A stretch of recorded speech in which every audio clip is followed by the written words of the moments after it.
तामिस्त्र नरक में गिरा देते हैं जो एकदम अंधकार में होता है। उसे अन्न जल तो मिलता नहीं है, डंडे लगते हैं बहुत ज्यादा, मैंने डंडे से पिटाई होती है। और आपको क्या लगता है कि वो गुरु जी का डंडा नहीं है, वो यमदूतों का डंडा है। वो धीरे से नहीं मारते हैं, मेरा ही तो बच्चा है। माँ का मार देखें, किसी बच्चे को माँ के मार से तकलीफ नहीं होती है, हाँ सचमुच। और बाप के मार से तकलीफ होती है। माँ और बाप के मार में बहुत अंतर होता है। माँ कितना भी जोर से डंडा घुमाए, परंतु लगते समय ना डंडे को थोड़ा सा खींच ही लेती है, मेरा ही तो बच्चा है। लेकिन जब बाप का डंडा पड़ता है तो वो खींचते नहीं है, बिगड़ जाएगा। और तो डंडा लगा, उधर से मार हो रही है, हो गई जी हो गई, छोड़ना भाई। अच्छा, बच्चा बिगड़ता भी माँ के लाड़ नहीं है। अगर बाप भी माँ जैसा हो जाए ना तो बच्चा संभलेगा नहीं। तो इसलिए भगवान हमारे बाप है ना। तो उन्होंने नियुक्त कर रखा है पहले से, मैं तो नहीं मारूंगा, एक काम कर, यमराज जी आपको दे दिया, अपना चार्ज दे देता हूं, तो जो गलत करेगा उसको ऐसा होगा। तो डंडे से पड़ती है माँ। जो दूसरे को धोखा देकर उसकी स्त्री इत्यादि को भोगता है वो अंधतामिस्त्र नरक में जाता है।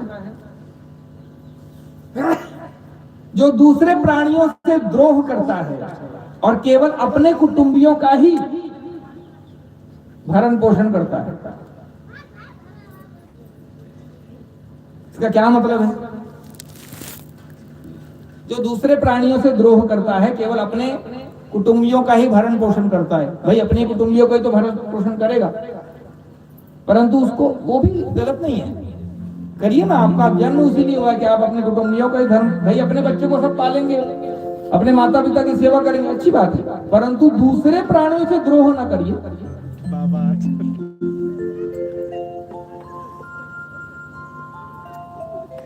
वहां पर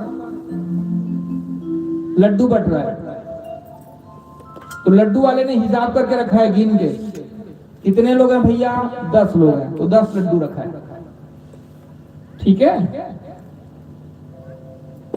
और कहीं उसको बफे पार्टी बना दिया तो किसको मिलेगा लड्डू? 10 को मिल जाएगा। इतने ईमानदार हम लोग नहीं है। और जब लड्डू अपने हाथ से निकालना शुरू करेगा ना आदमी, तो सबक सुनता आ जाइए,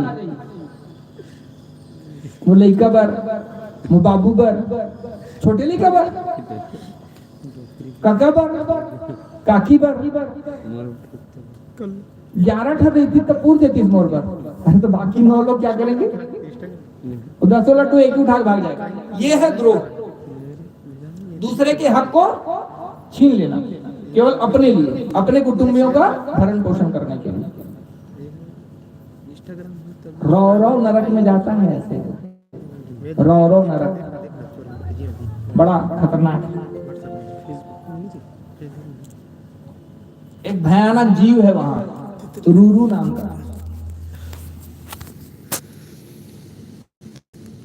इसीलिए